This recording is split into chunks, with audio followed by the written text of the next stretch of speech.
श्रीमद् भगवद गीता पहले अध्याय के पहले श्लोक से छठे श्लोक तक के अनुवाद और भाष्य। धृतराष्ट्र उवाच। धर्म क्षेत्रे कुरुक्षेत्रे समवेता युयुत्सव माम कहा पांडवाश्चैव किम कुर्वत संजय। धृतराष्ट्र ने कहा, हे संजय, धर्मभूमि कुरुक्षेत्र में एकत्र हुए युद्ध के इच्छुक मेरे और पांडु के पुत्रों ने क्या किया। संपूर्ण गीता में यही एकमात्र श्लोक अंधवृद्ध राजा धृतराष्ट्र ने कहा है। शेष सभी श्लोक संजय के कहे हुए हैं, जो धृतराष्ट्र को युद्ध के पूर्व की घटनाओं का वृतांत सुना रहा था। निश्चय ही अंधवृद्ध राजा धृतराष्ट्र को अपने भतीजे पांडवों के साथ किए गए घोर अन्याय का पूर्ण भान था। वह दोनों सेनाओं की तुलनात्मक शक्तियों से परिचित था। उसे अपने पुत्र की विशाल सेना की सामर्थ्य पर पूर्ण विश्वास था।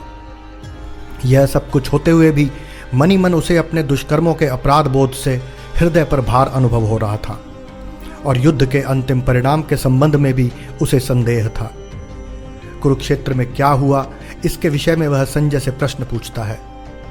महर्षि वेदव्यास जी ने संजय को ऐसी दिव्य दृष्टि प्रदान की थी जिसके द्वारा वह संपूर्ण युद्ध भूमि में हो रही घटनाओं को देख और सुन सकता था। संजय उवाच। दृष्ट्वा तु पांडवानीकं व्यूढ़ं दुर्योधनस्तदा आचार्यमुपसंगम्य राजा वचनम ब्रवीत।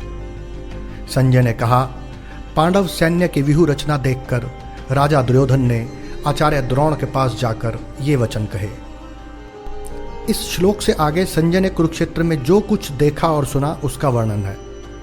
अपनी सेना की अपेक्षा पांडवों की सेना संख्या में अत्यंत न्यून्य होने पर भी जब दुर्योधन ने उसे देखा तब उस अत्याचारी का आत्मविश्वास कुछ टूटने लगा।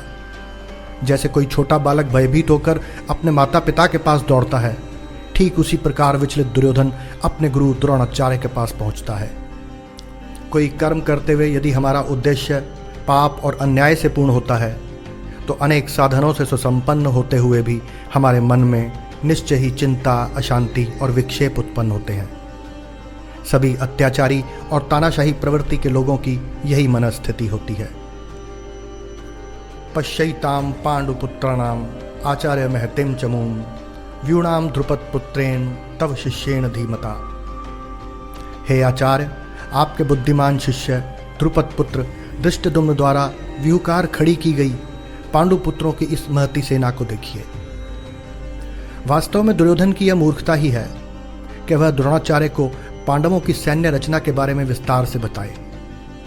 आगे हम देखेंगे कि वह आवश्यकता से अधिक बातें करता है, जो युद्ध के परिणाम के विषय में उसके संदेह का स्पष्ट लक्षण है। अत्र शूरा महेश्वासा भीमा अर्जुना समायुधि युयुधानो विराटश्च द्रुपदश्च महारथ। इस सेना में महान धनुर्धारी शूर योद्धा हैं जो युद्ध में भीम और अर्जुन के समान हैं, जैसे युयुधान, विराट तथा महारथी राजा ध्रुपद।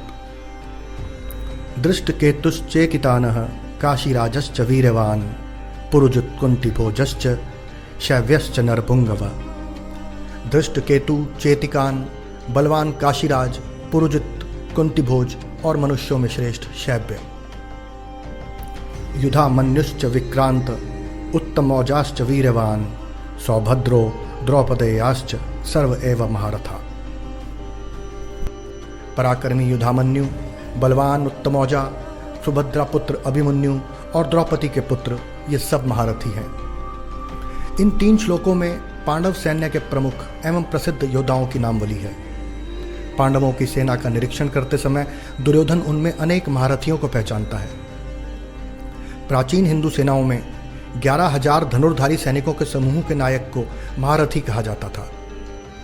अर्जुन और भीम अपने समय के धनुर्विद्या और शक्ति के लिए प्रसिद्ध योद्धा थे। दुर्योधन कहता है कि सभी महारथी अर्जुन और भीम के समान है, जिसका तात्पर्य यह है कि यद्यपि पांडवों की सेना संख्या में कम थी, परंतु सामर्थ्य में वह कौरवों की सुसज्जित और विशाल सेना से अधिक थी।